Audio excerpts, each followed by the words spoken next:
Society 13 Podcast Network. Redefining podcasts.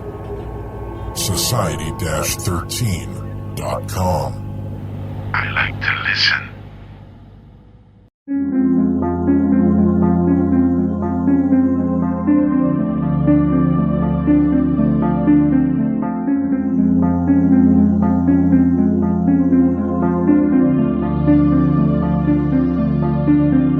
History tells the story of the world and of our lives.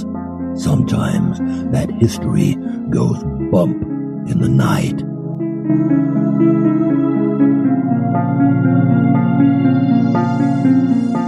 Broadcasting from the center of oddity and the supernatural in Central Florida, it's the History Goes Bump podcast.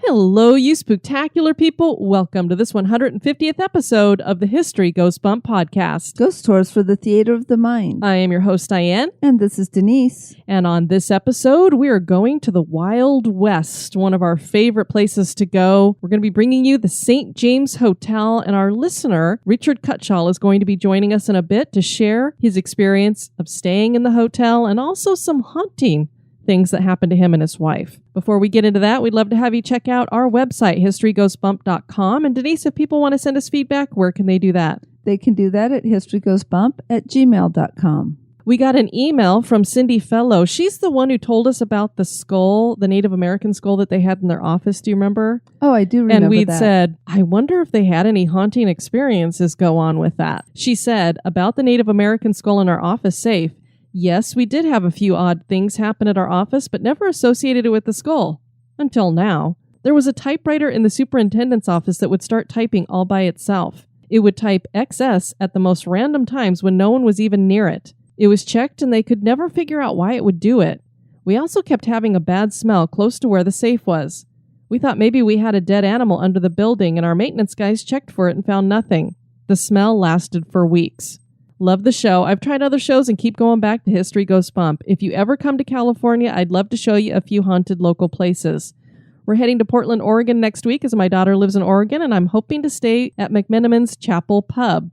We've been to a few of their other places, and they're so cool. So I thought, wow, that's interesting that she happens to mention the Chapel Pub, which I think we mentioned on the last episode or the episode before that somebody else had visited there. So Synchronicity. I know I told her if anything happens, let us know. And Amanda Prouty let us know, beginning on Friday, September 30th, our Ghost Walk expands to include an interior tour of the James Bryce House, the most haunted building in Annapolis. A truly exclusive opportunity to step inside the Bryce House at night, if you dare. The tour includes a haunted walk through the historic district, in addition to time inside the Bryce House, only offered for the ghostly season, which is 365 days a year, right? To us it is. What's wrong with these people not doing it year-round? No kidding. We have some exciting news for our executive producers out there. We finally have a private feed that you can load up all of those bonus episodes into your favorite podcast catcher. So if you've got iTunes or what have you, you can put the link in there and it will fire it right up. I've tested it out. It's working great. Other executive producers that we made the announcement to over at the Spooktacular Crew have tried it out and it's working. Heather had some issues getting it to work, so you might have to enter it manually. But for most of us, it seemed like it was a copy and paste deal. You just copy it and paste it right in, especially on your iTunes. You just say you want to subscribe to a podcast. And then the little URL box will come up and you just put it in there and boom, it'll bring it right up. And so hopefully you guys enjoy that. I'm excited that it's available that way. Oh, absolutely.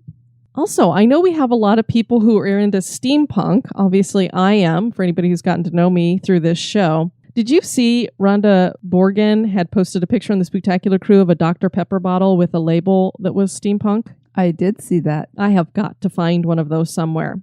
Anyway, I'm a member of a group where we talk about podcasts that we like to listen to on Facebook, and I met another podcaster over there. Her name is Ashley Glenn, and she hosts the Bosch and Brave podcast, and it's a steampunk-themed audio drama, and it's pretty good production value from what I've heard so far. I've gotten to listen to a couple of the shows, so if you guys are into audio dramas, check out Bosch and Brave. That's BOSH. And if you enjoy it, give her a review. She's having a hard time getting reviews over there, and I know how much it means to us to have you guys giving us reviews. So History Goes Bump went over and gave her very first review. Oh, yay. We're number one. We broke the ice. And just so everybody knows, we are recording the next couple of shows ahead of time. So it might be a little delayed in you getting welcome to the Spooktacular Crew or getting your reviews read or getting your comments read or responded to. So just be patient. In the next about 2 weeks, all of that should come up and we'll be back up to date as we come into October. We want to welcome to the Spooktacular Crew, Tiffany with an IE. Hi, Tiffany with an IE. Madeline with no E. Hey, Madeline with no E. Dana from Okinawa. And Dana from Okinawa. Shannon. Hi, Shannon. Julie. Hey, Julie. And Gary. Hi, Gary. Well, are we ready to go check out the Wild West and St. James Hotel? Yes, we are. Let's do it. All right.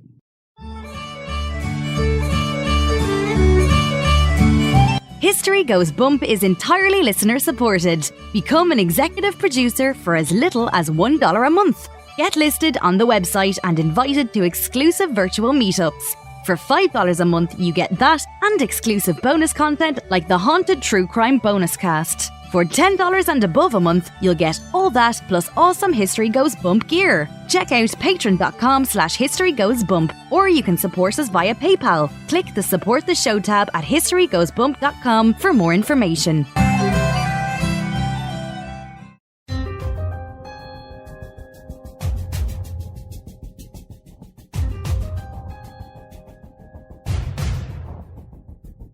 History is full of oddities, curiosities, mysteries, and the truly bizarre. Welcome to this moment in Oddity.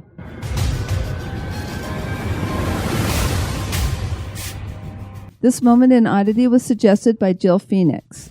Daisy and Violet Hilton were a couple of remarkable ladies, and what makes them odd is that they were conjoined twins who managed to find a way to make a living from their difficult circumstances.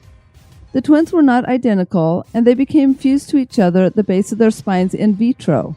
They were born in Brighton, England in 1908. Their mother was a barmaid and their father was a soldier. No one knows their names, and it seems that the mother died shortly after their birth, and their father was killed in World War I. The midwife who delivered them was Mary Hilton, and she would care for the twins and give them her name. Mary realized that displaying the girls could make some good money, so she started touring them around to circuses and carnivals. She heard how well freak shows and vaudeville was doing in America, so she traveled to the U.S. with the twins in 1916. Mary was a heartless woman and treated the girls horribly. They were malnourished and forced to participate in sideshows. The twins met Harry Houdini in the 1920s, and he taught them how to do self-hypnosis so that they could create their own solo spaces. It helped them get rid of each other in their minds. The girls also decided to rid themselves of Mary, and in 1929 they went to court and they were free. Once they could keep their earnings, the girls enjoyed the world of freak shows and vaudeville. They even appeared in the 1932 film Freaks. They became headliners, and their fame grew until the 1950s brought television, and vaudeville went into the dustbin of history. They moved to Florida and worked in a grocery store. They were found dead in their home in 1969, having succumbed to influenza. Conjoined twins no longer are treated as bizarre oddities, but as a unique mutation, and we can't help to think that the Hilton sisters had something to do with that.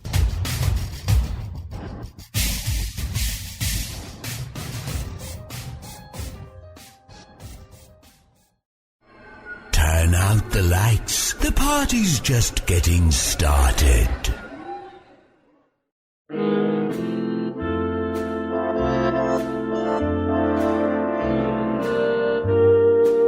This day in history.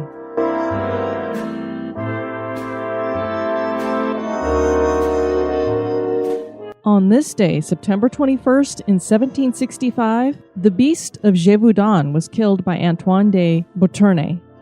The Beast of Gévaudan was a man-eating wolf that terrorized the former province of Gévaudan in France between the years 1764 and 1765. The wolf would kill its victims by ripping their throats out. The beast was reported to have an immense tail and massive teeth. Most reports have the wolf attacking 210 people and killing 113 of them. Over 90 of the victims were partially eaten. Antoine de Beauterne was employed by King Louis XV as gun bearer and lieutenant of the hunt, and it was his job to hunt the animal. On September 21st, an announcement was made that the wolf pack had been spotted in Pommier Woods. Antoine gathered his hunting party and he positioned himself at a place where the hunting hounds would scare the beast towards. It worked, and Antoine encountered the wolf. He fired his musket that was loaded with no less than 5 charges of powder, a ball, and 50 to 40 pieces of shrapnel, known as wolf shot. The blast knocked him off his feet and hit the beast in the right eye and shoulder. The wolf struggled to its feet and lunged at Antoine. Antoine's cousin fired his musket and hit the wolf again, which struggled for 25 more yards before falling over dead. The Beast of Gévaudan was dead.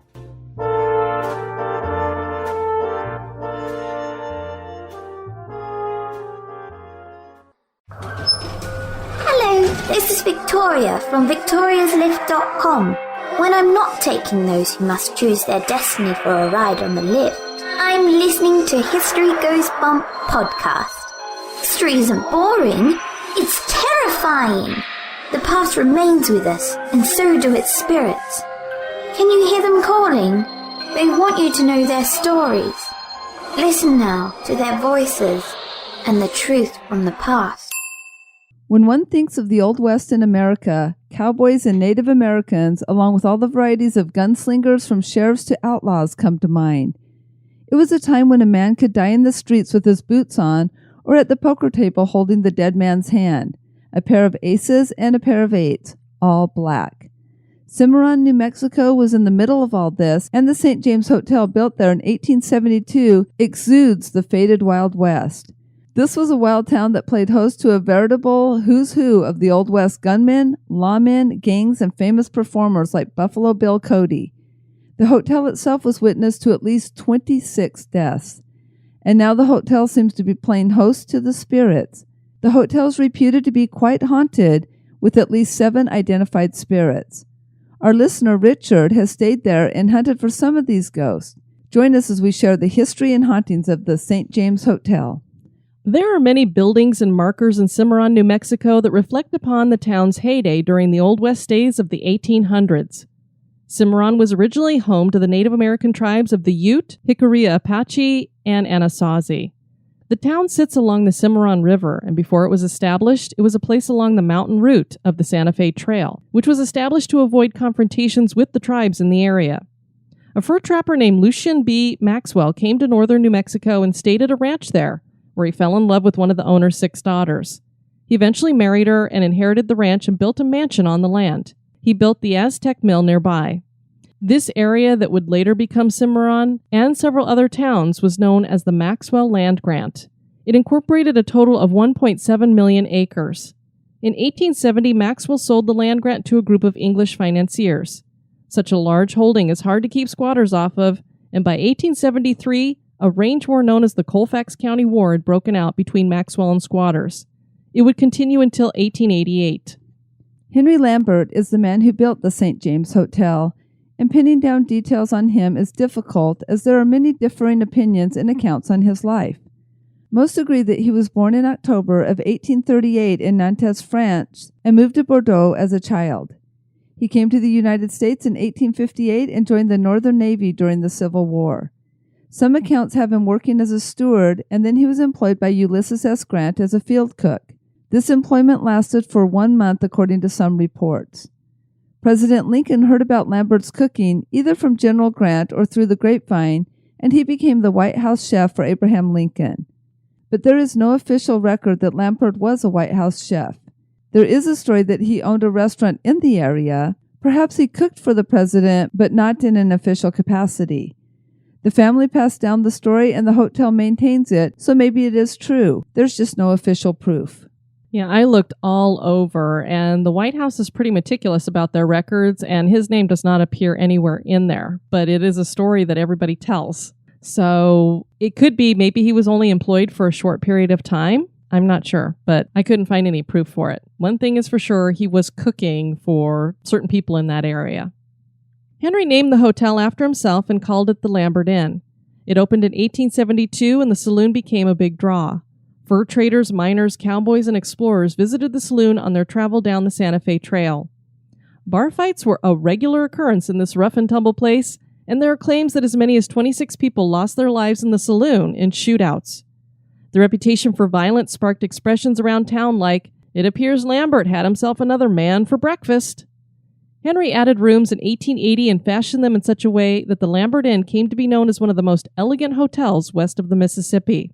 Many famous names stayed at the hotel, including Bob Ford, who killed Jesse James himself, Buffalo Bill Cody, Annie Oakley, Doc Holliday, Billy the Kid, Pat Garrett, Blackjack Tom Ketchum, General Sheridan, and Wyatt Earp and his brother Morgan.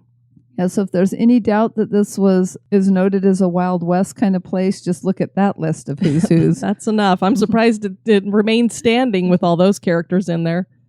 Henry was married twice, first to a woman named Anna, who died in 1881, and then to Mary in 1883. He had 5 sons with Mary: William, Frank, Johnny, Fred, and Eugene. Fred went on to become a sheriff in Cimarron, and he always told people that Buffalo Bill Cody taught him how to use a gun. Fred was also a member of the tribal police and a territorial marshal.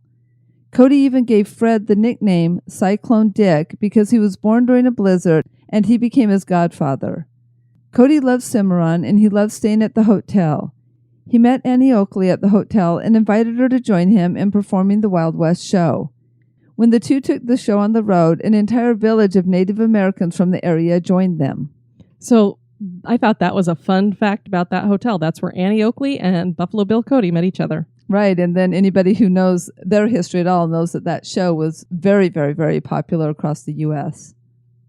The roof was replaced in 1901, and more than 400 bullet holes were found in the ceiling above the saloon, so it got crazy in there. Guests were prevented from being killed with an errant shot by a double layer of wood in the ceiling. So it's almost like when Henry was building the place, he just knew what was going to happen. And he thought, you know what, we better make this a really thick floor underneath the hotel rooms because there's going to be bullets flying and we don't want anybody getting shot. I know. It's kind of funny that was already kind of pre-planned.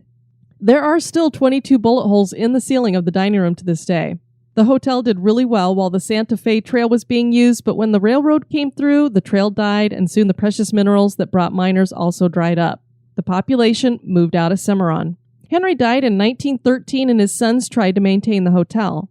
Mary died in 1926, and the hotel fell into disrepair. The St. James passed through numerous owners and was occasionally closed during this time. In 1985, restoration was begun on the St. James, and it was brought back to its former glory, complete with antique chandeliers, brocade wallpaper, velvet drapes, mounted deer and buffalo, and original furnishings. Old hotel ledgers are also available to peruse. As you will hear Richard share, the hotel is separated into 2 parts. There is a historic area where 14 rooms have been kept to their rustic former nature with no televisions, phones, or radios, and then there is the annex with 10 rooms that have all modern amenities. The historic rooms were named for certain people who had stayed or owned the hotel at one time. For example, there is the Mary Lambert room and the Annie Oakley room.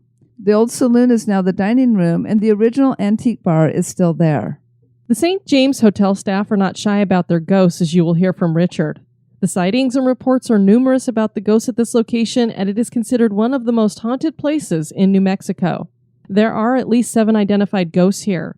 The second floor is the most haunted area. Nearly all the senses are affected, from the scent of roses and cigar smoke, to the feeling of cold spots, to the sound of disembodied voices and haunting music, to seeing full-bodied apparitions. Ghost Adventures has been here, and the hotel has been featured on A Current Affair and Unsolved Mysteries. Mary Lambert gave birth to all of her children at the hotel. Her son Johnny was born in 1889, and tragically he was killed in an accident in 1892 inside the hotel. His spirit has been seen in the hotel. Mary died at the hotel as well, and she seems to have remained behind to watch over Johnny. The two are seen together often. The epicenter for hauntings by Mary seems to be in her room, room 17. Her rose-scented perfume is smelled in the room. If a guest opens the window to the room, they will hear a tapping on the window until the window is closed. Her apparition is seen in the room and in the hallway outside the room, and she usually has a milky white appearance. So apparently she doesn't like open windows. Sometimes Johnny's ghost is witnessed playing with two ghosts of little girls who are said to have died at the hotel as well. The girls were 8 and 10 when their family stopped at the St. James Hotel. They'd been traveling along the Santa Fe Trail and the girls became ill. Unfortunately, both died from their illness. They are most often seen playing in the hallway by the governor's room. The spirit of a prostitute has been identified as Melissa because EVPs have been recorded of a female voice saying her name was Melissa. She probably died at the hotel. Ladies of the evening were not really allowed by Mary, but they would sneak in late at night through a side door and then slip out in the morning before Mary made her rounds. Melissa's playful and enjoys tugging at men's hair, sitting in their laps, and tickling their necks.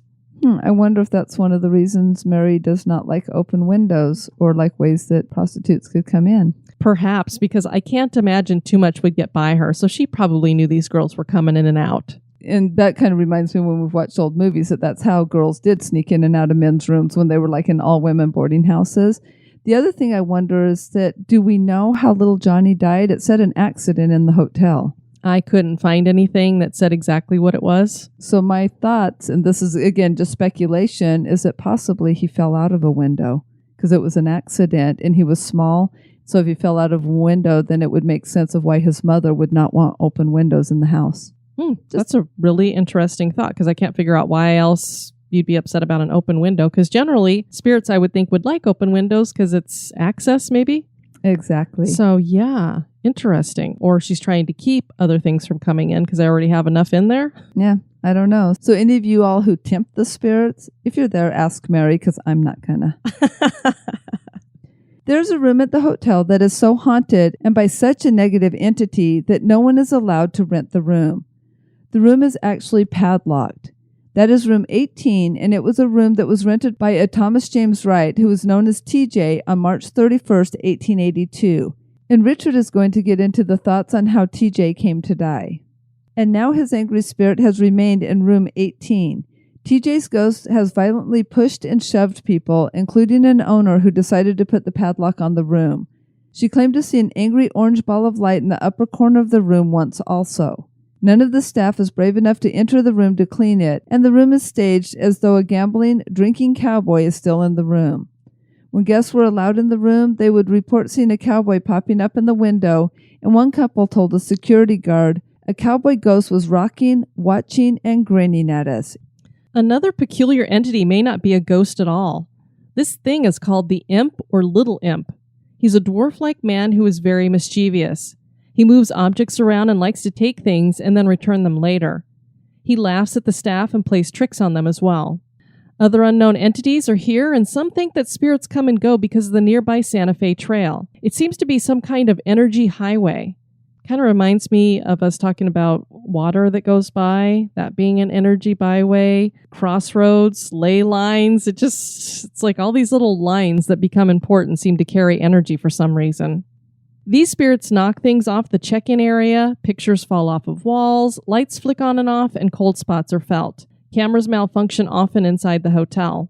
A college student named Cody Mutz worked at the hotel during summer breaks. In 2002, he was working the front desk when he was startled by a loud shriek coming from a far corner. His eyes darted about looking for whoever had screamed.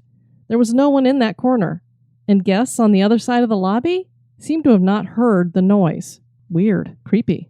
Very creepy. So you went to the St. James Hotel with your wife. When did you guys go there? Gosh, I'm trying to think of the year. It was probably 2000, close to 2010. And did you go because you were just wanted to check it out and going on vacation, or did you go there specifically because you'd heard it was haunted? My wife, she did it as a birthday present for me. I'm really interested in the paranormal stuff because I grew up in a haunted house, and it sort of made a mark on me, and that really started kind of a fascination with it. And I was telling you in the email I sent to you guys that how much I loved your show and the work you guys are doing, and how I love history too, and I especially like stuff about the Old West. Because I grew up in Kansas, and so all that stuff like Dodge City and all that stuff is really pretty close, and Jesse James lore and stuff like that. So she was really like, oh, this is everything. This is haunted, and it has this Old West history to it. So she was the one who looked up that particular hotel, or did you tell her you wanted to go to the James Hotel? I think I told her. Yeah, I think I'd suggested it before. Very And, cool. just telling her about it, how cool it was and stuff, or how actually it was somewhat close. So we were living in New Mexico near Santa Fe, and we're both artists. We were living there, and it just seemed like, it's just only a few hours away. So we just took an overnight trip there. Had you ever been to Cimarron before? No. So No. how is the city set up? Does it look like an Old West town, or is it just a regular town with a few old buildings in it? Well, yeah, it's just a really small town with just a few buildings in it. It's really, there's hardly, I'm sure residents of Cimarron would disagree, but there's really, there's not anything, there's no attraction to go there except for probably the hotel. I think it's just a small, probably like I'm not sure what the major commerce is that kind of keeps it alive still, but it's very small. Like the hotel is one of the most prominent structures there in town. Well, and it looks like a pretty large place. It's about 2 stories tall? Yeah. And about how many rooms do they have there? I'm not sure exactly, but I'm probably around maybe 20. Okay. There's a new section of the hotel. There's an older, the old historical section, but the new section has like a TV, has TVs in the rooms and AC and stuff like that. But the older section, is kind of tried to be historically accurate to the period with the furniture and stuff like that. And so there's no AC, there's no TVs in the room, and it's just really pretty stripped, pretty bare. Wow, so you can get the full-on experience in that part of the hotel. Yeah, maybe, in a way, it's kind of creepy in itself when you go to a place like that. And I'm sure you know what I mean. Like, it's sort of there's a creep factor to it because it's sort of like you're stepping into a different time period. And so, I think that maybe, now we had some pretty good experiences there, some pretty definite things, but I'm sure that, your imagination starts already like, oh, okay. You're looking around the corner thinking, wow, and you sort of think about the history of the people that actually walked through the hallways and stuff and stayed in the rooms. Now, Did you stay in the new section or the old section? Oh, the old section, definitely. Of course. How cool was it to think to yourself, Jesse James probably walked down this hall at some point? Oh, yeah. Yeah, that's very cool. Like I said, I grew up in kind of southeast Kansas and southwest Missouri. Jesse James, that's what you hear about that stuff all your life growing up. And, yeah, that was pretty, just the whole, the gunfighter kind of lore and stuff and all that. When you see that place, when you look at the history of that place, you think, wow, like this place, it's just amazing that these cast of characters, just the probability of all these people walking through this hall or, these halls and staying in these rooms is just crazy. So do you remember what room you stayed in? Oh, yeah. We stayed in the Annie Oakley room. Okay, very cool. Oh, how fun. Miss Annie Oakley herself. So when you opened up the door, did you immediately get a weird feeling, or was it just like walking into an old room?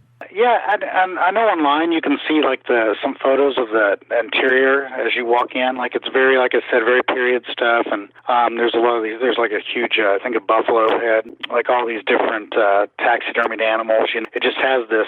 You walk in and you just feel like, whoa, like this is great, this is cool. But I didn't get a creep factor so much. They're pretty open about the history of the hotel and about it being haunted. So when we walked up to we were checking in, we asked the desk clerk, we said, do you have any stories about stuff? And she said, oh yeah, I have some stories. She said that she, just a couple nights before we got there, that this couple had stayed there, and they were bragging or saying that they had not seen a ghost, and they were sort of disappointed and everything. And so she had night shift, I guess that night, man in the hotel at night, their desk, and she said, all of a sudden, about 2 a.m., they come running down the stairs with their stuff and said they wanted to check out, they wanted to get out of there, and they were just scared to death, and she said it was because they woke up and there was a guy sitting in a chair looking at them. Oh, my God. They tempted the spirit, so there you go. That was in Mary Lambert's room, Fred's wife. And so that was in her room that they saw that. And so then she had another story about that room, and she said that, there was a maid there that was actually walking down the steps, and she heard us over talking about it, and she said, I have a story. And she said, she was going to clean the room that people had checked out, and she went to go clean the room, and the room was locked. And so she was getting ready so she thought, well, somebody's still in there. And so she knocked on the door, and she said, housekeeping. And they said, just a minute. And she thought, And so she went downstairs and she told the desk clerk, she said, well, they're still up there. I can't clean the room. And she said, no, they checked out. There's no one up there. And so they went upstairs, knocked on the door, and the person said, just a minute. And so the hotel, the desk clerk was like, what the heck? Mm-hmm. So they went downstairs with her, the housekeeping person, and they said, well, let's double check. I'm sure that they're out of there. I don't know what's going on. And so she said, yeah, that room's supposed to be empty. So they went back up, and they took somebody else with them this time because they were a little freaked out. And the door was still locked, and they opened up the door, and no one was in there. That is so weird because you could understand maybe the time when the maid gets a response, but like the ghost is still sitting there and still responding to people after she went down and brought the front desk person up. So that's just as weird because usually you hear about a ghost says something and then all of a sudden they're gone or they disappear. But wow. Yeah, it's pretty brazen. Pretty, like maybe they think, oh, well, you're the intruder. I don't care, Exactly. That's what I was thinking. It's like, why are you knocking on my door and coming into my room? Go away.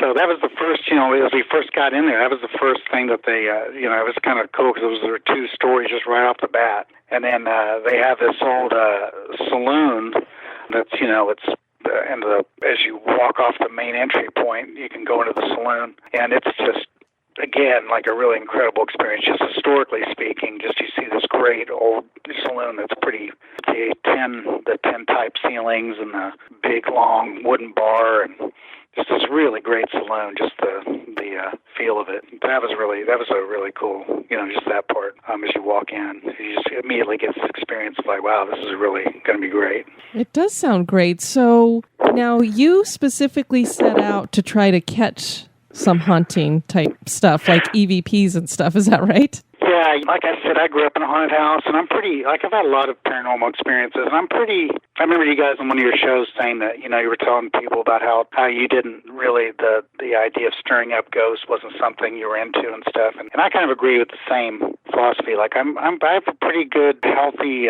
respect for the supernatural, so I don't normally do like an EVP or something like that, but my wife, we had this little video recorder, and I looked to find it, and I just could not find it. Since we've moved here, I have no idea where it is. We have this little voice recorder, a digital recorder. So I thought, I'm just going to try. I'm going to see, what would happen. So we actually caught a couple really strange things on there. So was it in response to something that you had asked? Yeah. Okay. So the first one, so we went to this upstairs. So as you go up the stairway, our room was upstairs. The hallway. It's very creaky. If anyone's walking on the hallway, you can hear it automatically. Like, if anyone else is around. And there is that room, I think it's 18 that they lock. They keep a room locked. I think you probably saw that if you looked it up. Yes, it is room 18. Yeah, they keep a room locked because of, I think his name, I can't remember his name. The nickname that I saw was TJ, and he's very angry and can get kind of violent. Yeah, so there's a lock, there's a padlock on there. So they padlock the door? Yeah. Wow. Yeah. They're not fooling around. You cannot get in. Now I remember, I think it was like a show, I don't know if I can say their name on the air or not, but yes, you can. There was a show on the Travel Channel where they came in. So is that okay to say their name or not? Ghost Adventures? Yeah, Ghost Adventures. Okay, I didn't know if I could say. Yeah, we make fun of them every so often. Well, I don't know if we make fun of them, but we don't necessarily like their tactics. Yeah, I had seen that they actually had gone there, and they actually went into the room and tried to sit in the room or to do an EVP session. But it has to be I guess they have to give you permission because it's locked, it's padlocked, and you can sort of peek in the top of it. It's kind of scary. Like it's kind of those weird things where you. Like my wife, she was trying to look in the top of it, and I was like, oh, no, don't do that. We don't want to make it messy. But it's a little scary because you just think, well, what if you peek over and you see someone in there or something like that? So as your rooms are all upstairs, and there's actually, there's not very many rooms in that section, and some of them are non-operational.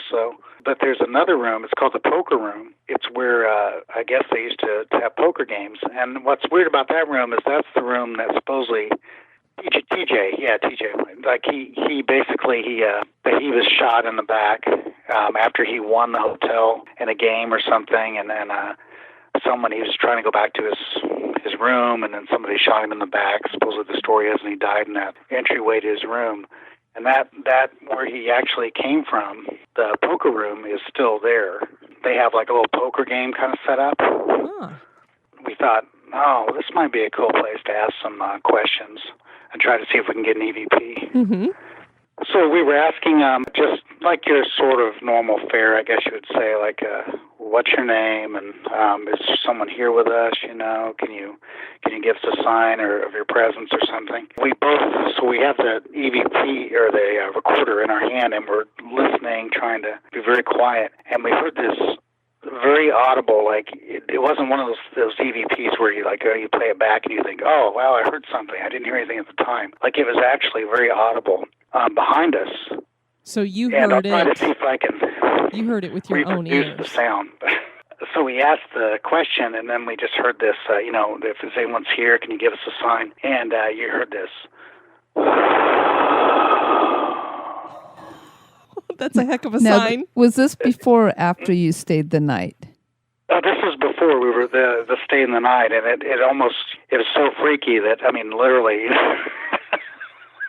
Like I said, you could hear it. It wasn't like something you just had to play back, and it just all the hair on your back of your neck rose up, and it was like whoa. And I thought, man, I wonder if are they mad? Because it sort of sounded like they were either upset or in pain or something. Maybe they were mad that they were getting asked another question by some dummy.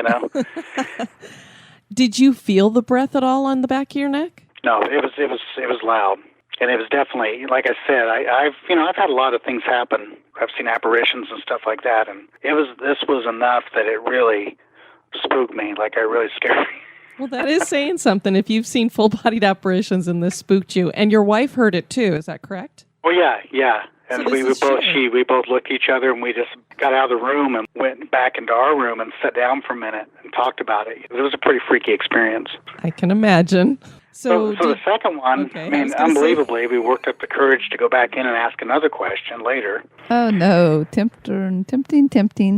Yeah, and so we went inside, and we at the same place, the poker room, and asked another question, and we were asking the same thing. If someone's here, can you say something? And distinctly in the background, you just hear these like little, you heard these, it was like someone taking a piano and like making like three notes, like ding, ding, ding, kind of like a little, like someone just hitting three notes on the piano. Now, did you hear that on the tape, or did you hear that with your own ears? We heard that on the tape. Did they used to have a piano in the poker room, do you know? No, there's no piano in the poker room. Did they have one, do you know? I'm not sure if they have one or not. It was odd, I'm not sure if they have one or not, though. So then you go back to your room after that? Yeah, then we decided to call it good. That was enough. So we went to, and I'm a pretty heavy sleeper, so I honestly, maybe something did come in the room, but I probably didn't wake up. And my wife, she didn't have anything odd happen to her too that night. But it was a little bit, you're kind of sleeping with one eye open for a while until you finally go to sleep because you're thinking, well, something's going to come in here. Wow, well, what a neat experience to get to stay in such a historic place and then to get a little bit of a creep factor going on in there as well. Oh, yeah, and we stayed there off season, so it was in the winter, so hardly anybody was there, so it was a real interesting because we had a lot of the place to ourselves. And then, before we left, we went downstairs to check out, and I don't know, as we were at the desk, there was just like this, all of a sudden, like this really overwhelming smell of like roses. That is something that I've heard may be connected to Mary Lambert, too. Yeah, and it was extremely strong, and even the desk clerk was like, she said, "Wow, do you smell that?" I said, "Yeah," and she said, "Well, I think that's Mary. She's here or something." My wife and I were walking around looking at the hotel a little bit more, and it just followed us through the hotel, like it's almost like it was right behind us. Ooh, I didn't feel a presence or anything, but you could distinctly smell that. It was very strong. I hope she wasn't the one that breathed down your neck then, too, because maybe she was just following you guys around and then going, come on. Yeah, I don't know. It was something. All right. Well, thank you, Richard, and you have a great night tonight. All right, you too. Thanks. Okay, thank you. All right. Bye-bye. Do members of the Lambert family still remain at the hotel after death? Are some of the cowboys of the old still here, roaming the halls? Is the St. James Hotel haunted? That is for you to decide. Sounds like a great location to check out. And some of you listening to Richard in that interview may have picked up how nonchalantly he happens to mention that he grew up in a haunted house. I know. It's just like, oh yeah, and I just kind of live there. And then he says, I've seen several apparitions in my life, ... Well, I'm like, okay, he's very nonchalant about that. Well, don't worry. We didn't just let that pass by. No, we didn't. After we got done talking about the St. James Hotel, I said, now, before you go anywhere, I have to ask you about this haunted house you grew up in, these ghosts that you've seen. And he does share quite a bit about that. Terrifying stories. I can't imagine what he went through as a kid. We're going to be sharing that with you on the Halloween special. So be anticipating that coming out. On our next episode, very excited to bring you our first location in Galveston, Texas. And this one we are going to be bringing to you with historical researcher and author Kathleen Maka. She has just put out the book, Ghosts of Galveston. She joined us in the Spooktacular crew and we were welcoming her in and she just said, oh, and by the way, I'm an author. And when she posted the book, I went, oh, wait a minute, that's in the series I collect. So I was very excited about that. And then I said, well, you got a lot of locations in here. What would be one you'd love to talk about? So we're going to talk about Hotel Galvez and tell you about the history of Galveston as well. Lots of fun. That is going to drop in the middle of our road trip. So I'll have everything hooked up as long as all technology goes the way it should. That should drop in the middle. It's going to be, usually we have things that go out every 5 days. That one's probably going to be a few extra days just because we're hoping to throw some road trip ones up in between. So we don't want to have like everything dropping on the same day. So hopefully you'll have some road trip shows on either side of that as well. Do have a couple of reviews to share with you. On iTunes, we have 5 stars, just like listening to old friends talk, from RMTCA. I really love the History Goes Bump podcast because it gives me the warm, happy feeling of listening to old friends talk. Diane and Denise, with some fan support where needed, do an excellent job of pulling together this wonderful show every week. I love the banter between the hosts and enjoy learning about spooky places I've never heard of. I get so excited when a new episode pops up and can't wait to listen. This is a show that just keeps getting better and better. Thanks, Diane and Denise. Well, thank you, RMTCA, for that review. And Denise, we got another review over at Stitcher. Oh, yay, another Stitcher one, too. It's been like 8 months or something, but finally, Joe T. gave us 5 stars. Fantastic combination. I'm referring to history and the paranormal and Denise and Diane. I stumbled upon your podcast by accident while searching for something else. I'm so glad I did. I'm a big history buff, and adding the spook factor just makes for more in-depth feel for the subject of the day.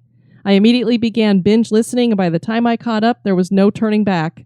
For what it's worth, I'm reminded of Johnny Carson, Diane, and Ed McMahon, Denise. The way Denise always manages to slide a clever comment by Diane is very entertaining. You have a loyal listener and executive producer for as long as you're on the air. Thank you for introducing me to the Curioso, which led to the Wicked Library, which led to the Lift. Awesome. Love all those shows. All binged and up to date. Keep up the great work, you two, and I hope to be able to join you on an adventure the next time I visit my sister in India Atlantic. Keep the faith, Joe. Well, that's cool. India Atlantic's only about 2 hours south of us. Right. It's just right up the road, kind of. Well, we want to thank you all for tuning in to this episode. I have been your host, Diane. And this has been Denise. You take care now. Bye-bye. This episode has been brought to you by our executive producers. We'd like to welcome new executive producer, Tiffany Newcomer. Thanks to Angie for increasing your donation. And thank you to Kathy Moormeyer for her one-time donation. Fan of the show? Subscribe to the show on iTunes, Stitcher, or your favorite podcast catcher. We would greatly appreciate your review at iTunes as well to help the show grow. Thank you.